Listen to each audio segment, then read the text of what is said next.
আসসালামু আলাইকুম এভরিওয়ান, কেমন আছেন সবাই? আশা করছি সবাই সবার পরিবার পরিজন নিয়ে ভালোই আছেন। আমিও ভালো আছি আলহামদুলিল্লাহ। তো আজকে আমি নতুন একটি রেসিপি নিয়ে হাজির হয়ে গেছি। আমার আজকের রেসিপিটি হচ্ছে মাছের মাথার দো পেঁয়াজু। তো যে কোনো মাছের মাথা দিয়ে এটা করতে পারবেন। আমার কাছে বোয়াল মাছের মাথা ছিল, বোয়াল মাছের মাথা দিয়ে আজকে রেসিপিটি আপনাদের সাথে শেয়ার করব। তো আমি প্রথমে এখানে পেঁয়াজটাকে ভালো করে ভেজে নিয়েছি। এরপর এখানে একটা টমেটো দিয়েছি কুচি করে। এরপর এখানে একে একে আমি সব ধরনের মশলা দিয়ে দিয়েছি। হলুদ, মরিচ, ধনিয়া, লবণ, তারপর জিরার গুঁড়া সব আমি অ্যাড করে দিয়েছি। তো সব কিছু দিয়ে তারপরে একটু নেড়ে চেড়ে নিয়েছি। এরপর আমি এখানে দিয়ে দিচ্ছি হচ্ছে বোয়াল মাছের মাথা। 2 পিস ছিল আমার কাছে, তো আমি একটু বড় বড় করে পিস রেখেছি। তো মাছের মাথাটা দিয়ে ভালো করে এটা নেড়ে চেড়ে মিশিয়ে নিব। তো এখানে আমি ধনেপাতা আমরা রান্নার লাস্টে দিই অলওয়েজ, বাট এখানে কিন্তু আমি আগেও একটু ধনেপাতা দিয়েছি। এই ধনেপাতাটা হচ্ছে রান্নার সময় মাছের মাথায় একদম মিশে যাবে, তো এটাও ভালো লাগবে, এই ফ্লেভারটা ভালো লাগবে সেজন্য।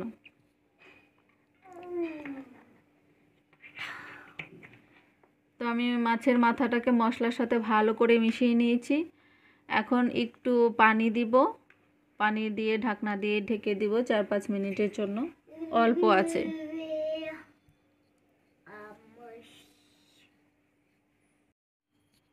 তো কিছুক্ষণ পর এসে আমি আবার ঢাকনাটা সরিয়ে আর একটু নেড়ে চেড়ে দিচ্ছি।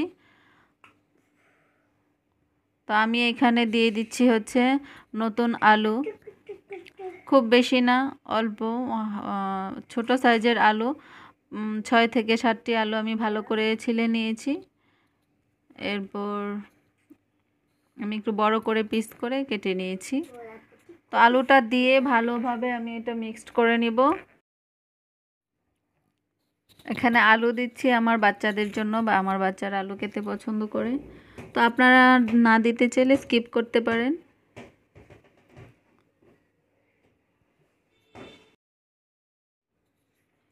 আলুটা দেওয়ার পর আরও 3 থেকে 4 মিনিটের জন্য আমি ঢেকে দিয়েছিলাম।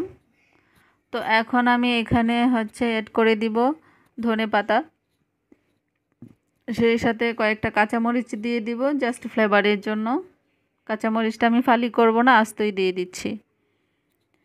তো রান্না প্রায় শেষের দিকে, এটা আমি আরও কিছুক্ষণের জন্য ঢেকে দিব, আরও 1 মিনিটের জন্য ঢেকে দিব, জাস্ট ফ্লেভারটা আসবে।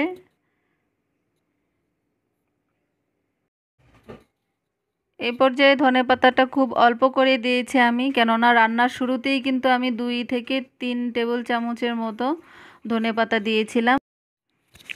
তৈরি হয়ে গেছে আমার বোয়াল মাছের মাথার দো পেঁয়াজু।